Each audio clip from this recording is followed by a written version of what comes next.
Hey kids, do you know how the president gets elected? Money? Not exactly. Our president is elected by an indirect vote using something called the Electoral College, which is not really a college at all. No furry mascots, cake stands, or date rape. Well, no cake stands. Each state gets a certain number of electors determined by population. And while bigger is better in regards to, well, some things, a quirk in the Electoral College allows small states to end up with more influence per capita. And do you know why? Money? No. The Electoral College resulted from a throwdown between the Founding Fathers. Some wanted a popular vote, and others wanted Congress to decide. And because all of a state's electoral votes go to the same candidate, the more popular candidate nationwide can still lose. This happened 4 separate times, most recently in 2000, when Al Gore lost to George W. Bush, despite being more liked at the ballot box. Yeah, thanks for that, Florida. This also screwed things up in 1800, when Aaron Burr and Thomas Jefferson tied, and Jefferson became president, largely due to Alexander Hamilton's influence in Congress. Burr would later get his revenge by challenging Hamilton to a duel and popping a cap in his ass. Surprisingly, the process for picking presidential candidates is not even in the Constitution. So how do you think the parties determine the candidates? Either through primaries, which are like mini elections where voters go to the polls and choose, or caucuses, which are like town hall meetings among the party elite. Wrong again, children. The answer is money.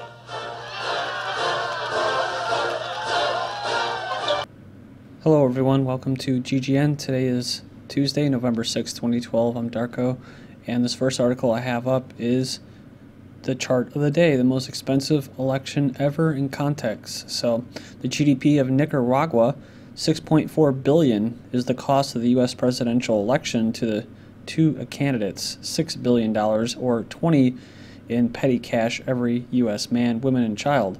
Some things Wall Street, with Diebold's help, can buy, with no matter which candidate is left standing after the recount and a legal challenge to the SCOTUS. Wall Street again wins. For everything else, there's the Bernanke card. It says that this is 120 times more than the cost of the 2010 UK election. It says, in other words, the admission price to this year's long farce is about $20 per person. Not bad considering the amount of entertainment. I'm seeing a lot of this. It's almost like they're trying to push this out in the mainstream media as far as the voting system. Our voting system is a joke. He thinks that it's time we created a credible national system. So you go in here and it says what? When you vote today, you'll be doing it differently than your countrymen in other states. When the polls close, we'll wait hours to see who won, and we could have legal battles over how these polls were run. It says it is the most error-prone, the most susceptible to fraud, the most vulnerable to unfairness, and one of the least technologically sophisticated on Earth. So I don't think technology has anything to do with it. You know, I mean, if they did the regular ballot cards and stuff like that, and they did it right, it would actually be better than the Diebold systems, which can be used, very easily to cheat and manipulate the results. So see, this is what they're going back to this, the 2000. We need to improve as we swore we would after the 2000 debacle. But I think there was going to be a debacle no matter what. I like the Freeman perspective's view, or his perspective on the recent elections from Clinton, basically killing the, I guess you could say, the prestige or whatever honor they had as a president, just tearing them down and making them into a fool. That was Clinton's role. With Bush, it was that basically it didn't have to be democratic at all. You can just force somebody into office to show that. And then with Obama, it was to show that you don't even have to be an American citizen to be a president. So what they're saying here is that in every other developed country, elections are run by impartial voting agencies. So I doubt that they're impartial, though. I mean, I just see how governments work, and it's just like lobbying, right? You can pay them off, and you can get what you want. And they can look the other way for certain things. Foreign election officials amazed by trust-based U.S. voting system.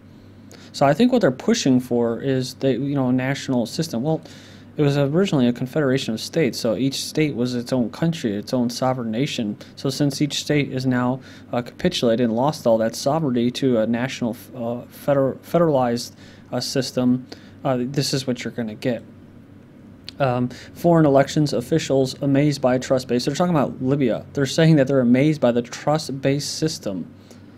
It's an incredible system, said Nuri Alabar, who traveled to the United States along with election officials from more than 60 countries to observe the elections as part of a program run by the International Foundation for Electoral Systems. They said it's very difficult to transfer the system as it is to any other country. This system is built according to trust, and this trust needs a lot of procedures and a lot of education for other countries to adopt it. And they go on and talk about how easy it is to manipulate. You can use different names and stuff like that. You don't know if it's the real person. Well, this is a fraud to begin with, right? Because back in the day, in the 1800s, you didn't need it. I mean, now they like to push that a lot and stuff like that. But I mean, people changed their names, their aliases, because it was nothing, right? It's not who you are. But now, when everyone is a corporate entity or a corporate slave, they have their own little separate persons, their corporate names, which is considered a person. And he said, and they compare it to Arab countries, unlike in some Arab countries where voters ink their fingers when casting their ballots, right? Because, most Arab countries are not dictatorial or autocratic, right? They're usually very, very good examples of democracy.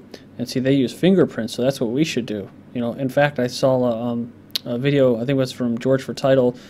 I came across my subscription feed about taking DNA samples or something like that for voting. I don't know how much accuracy there is to that, but either way, you can see it going that way. And of course, like everything else, you can't get a job, can't vote, can't buy food if you don't have the right genes.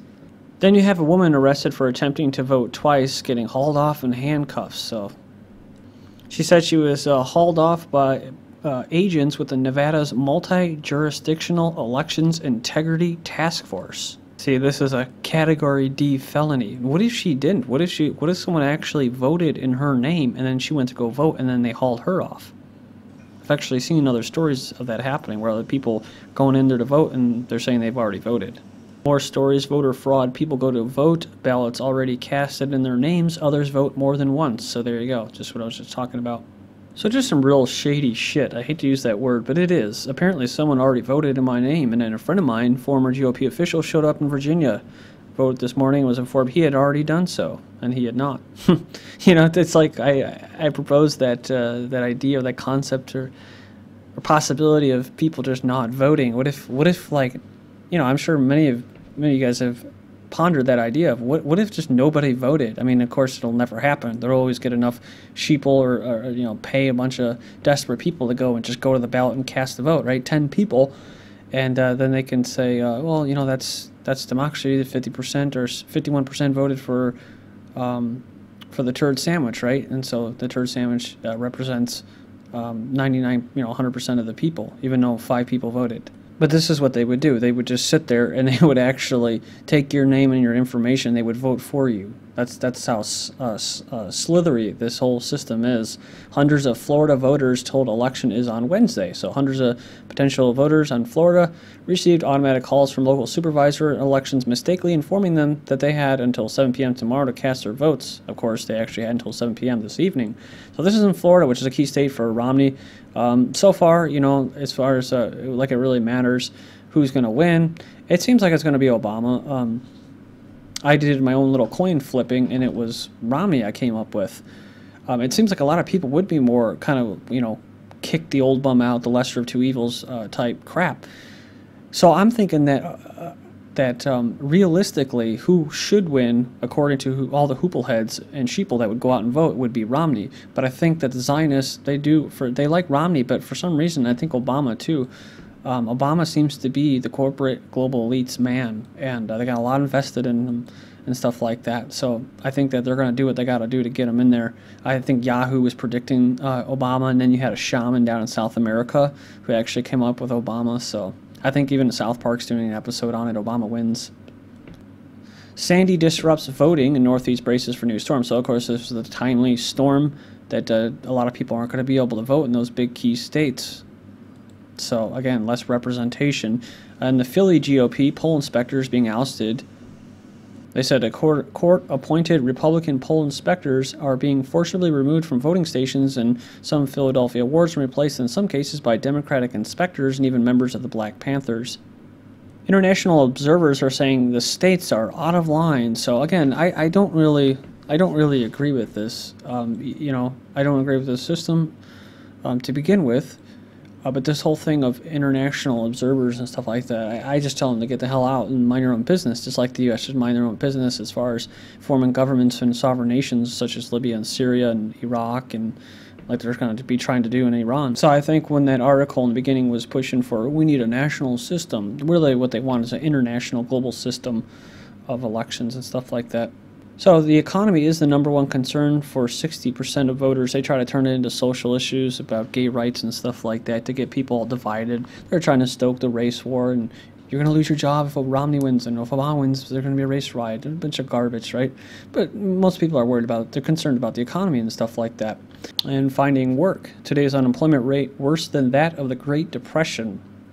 It says over the years how we define unemployment has been massaged and restricted in such a way that the term does not mean what most people think it means, kind of like the popular vote in Electoral College, right?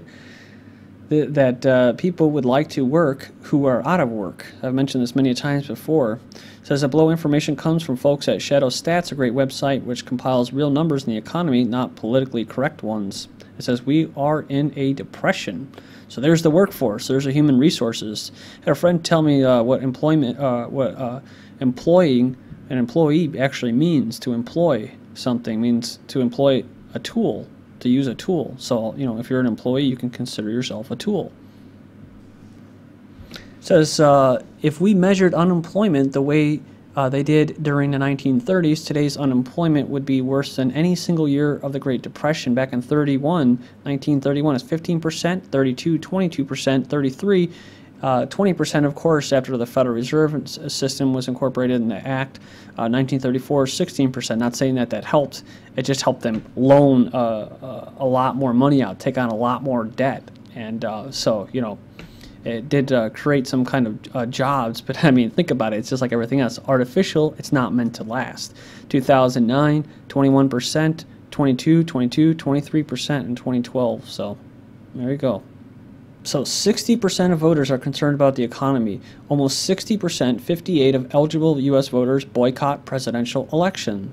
They said that they have decided not to participate in the U.S. presidential election, arguing that their votes will have no effect on their future. It's funny, too, because I had someone tell me that they mentioned it to their doctor because, well, they asked them, are you going to be voting so-and-so? And, you know, that person said, well, no. And then all of a sudden he was getting attacked, basically, by this individual who was defending the monetary system, the Federal Reserve System, all because this guy said he wasn't voting.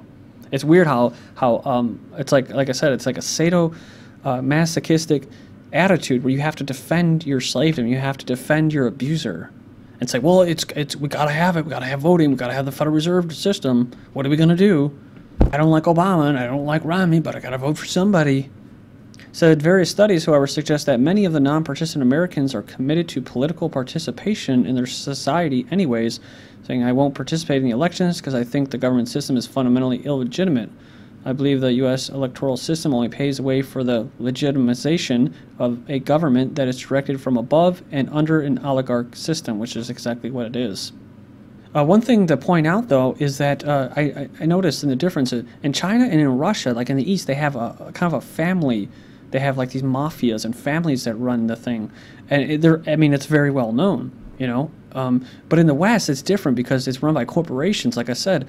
So you can't really track it. You can only track it to companies that lobby crap loads of money. Like right now, they're going to shoot down this bill that's going to allow food to be labeled as GMO. Well, you know, all these big companies like Dow, they just muster up $50 million, what no grassroots campaign can do in a non-free society. Can't compete against that, and they're going to squash it. Because the oligarchs here are the corporations, the shareholders, the CEOs, and that, because they consider a corporation an entity.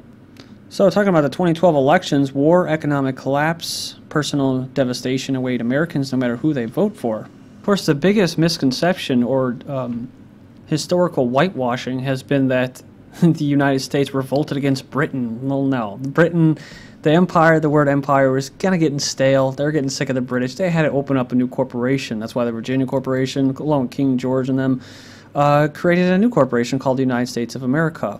We'll talk about that when we return. This is GGN, and I'm Darko. Thank you.